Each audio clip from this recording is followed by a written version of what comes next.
De spanning was om te snieën bij de kinderen van 7 basisscholen uit Midden-Limburg.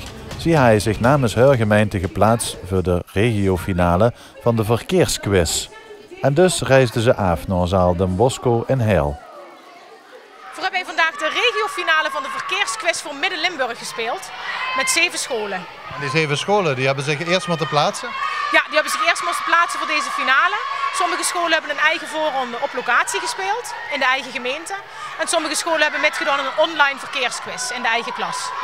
De vragen werden geprojecteerd op een groot scherm. Ieders keer 2 kinderen van de klas mochten naar voren om het antwoord te geven.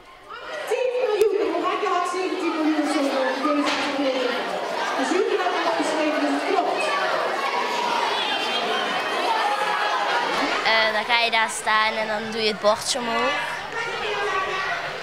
En vind je de vragen moeilijk? Valt wel mee.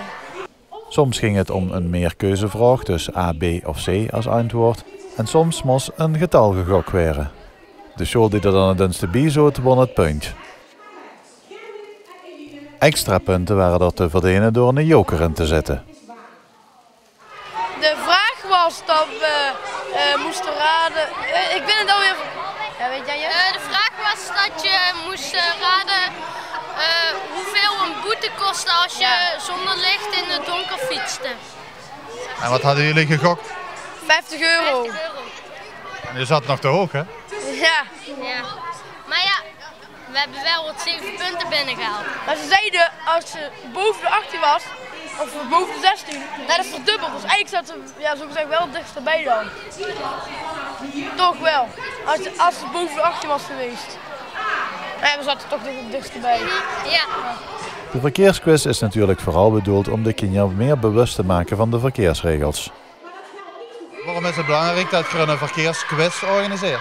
Ja, om de kinderen toch op een bepaalde manier, op een ludieke manier ingelicht, toch nog eens een keer in aanraking te brengen met verkeersregels, verkeerstekens. Dus op een competitieve manier, maar zodat ze er toch wat van opsteken. En dan was het tijd om de winnaar bekend te maken. Na 30 vragen was de spanning natuurlijk enorm opgelopen. Welke show mocht Midden-Limburg vertegenwoordigen tijdens de Limburgse finale die op 7 juni in Remun plaatsvindt?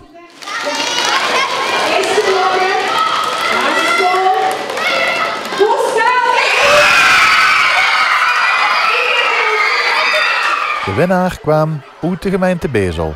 Basisschool Busdal van Opperruiver, die pakte de eerste prijs.